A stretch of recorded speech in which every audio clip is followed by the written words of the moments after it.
আছে, আমি এখনও মিথ্যা মামলায় হাজিরা দিচ্ছি। মামলাটা কি শুনলে আপনারা হাসবেন। থানার মসজিদের ওয়ালে ককটেল বিস্ফোরণ করছি আমি, আর 1 নম্বর আসামি আমি। কোনো মানুষ আমাদের বিরুদ্ধে সাক্ষী দেয় নাই, কিন্তু পুলিশ আমাদের বিরুদ্ধে সাক্ষী দিছে। সাক্ষী দিয়ে যখন যায় তখন বলে, হুজুর বদদোয়া করিয়েন না, যে আপনারা আগে দেশটাকে রক্ষা করেন, তারপর আপনার দাবি দেওয়া পরে করেন। আপনি কার কাছে একাদর দাবি করছেন? এখন কে আছে যে আপনার দাবি পূরণ করবে? কাজেই আপনাদের কর্তব্য হলো যে আপনারা দেশকে রক্ষা করেন, তারপর দাবি দেওয়া যদি আপনাদের থাকেন লিগাল, সেটা নিশ্চয়ই আপনারা পাবেন, বা সেটা পাওয়ার মতো যোগ্য, সেটা আপনারা পাবেন। কিন্তু আগে তো দেশকে রক্ষা করবেন। কাজে আমি দেশের সমস্ত পুলিশ ভাইদেরকে অনুরোধ করছি যে আপনারা আগে দেশকে রক্ষা করেন, এবং আপনারা বোঝেন যে এই অবস্থাটা আপনাদের উপরে হলো কেন। এটা আপনারা নিজেরা বোঝার চেষ্টা করেন যে এই দেশে আপনারা লক্ষ লক্ষ মানুষের নামে মিথ্যা মামলা করেছেন, করেন নাই? আপনারা লক্ষ লক্ষ মানুষকে এই 15 বছর আপনারা ঘুমাতে দেন নাই বাড়িতে।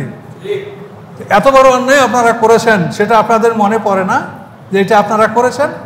আমার নামেও মিথ্যা মামলা আছে, আমি এখনও মিথ্যা মামলায় হাজিরা দিচ্ছি। মামলাটা কি শুনলে আপনারা হাসবেন। থানার মসজিদের ওয়ালে ককটেল বিস্ফোরণ করছি আমি, আর 1 নম্বর আসামি আমি। কোনো মানুষ আমাদের বিরুদ্ধে সাক্ষী দেয় নাই, কিন্তু পুলিশ আমাদের বিরুদ্ধে সাক্ষী দিছে। সাক্ষী দিয়ে যখন যায় তখন বলে, হুজুর বদদোয়া করিয়েন না। কথা বুঝতে পারছেন? তাহলে আপনারা এই অপরাধ করেছেন বলে জনগণ আপনাদের ক্ষিপ্ত হয়েছে, এই জন্য আপনাদের তারা চড়াও হয়েছে। যেহেতু এত কষ্ট এটা তারা সহ্য করতে পারছে না, এই কষ্টের বহিঃপ্রকাশ ঘটেছে। কাজেই আপনারা তর্ক না করে, আপনারা অভিমান না করে, আপনারা মাথা নোয়ান, চিন্তা করেন যে আপনারা যেটা করছেন, আপনারা তো অশিক্ষিত না, আপনারা তো জ্ঞানী। কেন আপনারা এটা করলেন? এত বড় জুলুম আপনারা কেন করলেন সারা জাতির উপরে? লক্ষ লক্ষ মানুষ তার বিরুদ্ধে মিথ্যা মামলা, কি এটা ব্যাপার?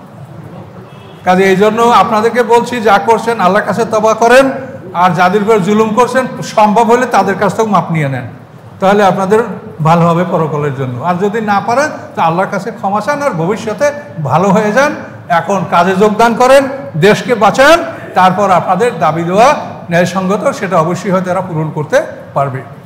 যারা এখন আসে ক্ষমতায়, ভালো মন্দ আল্লাহ জানে, ভবিষ্যৎ সম্পদে প্রবেশী করার ক্ষমতা আমার নাই।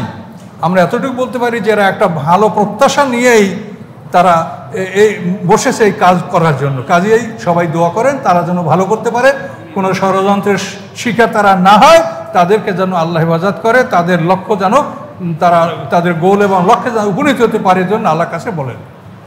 ওয়া আখিরু দাওয়ানা আলহামদুলিল্লাহি রাব্বিল আলামিন। আসসালামু আলাইকুম ওয়া রাহমাতুল্লাহ।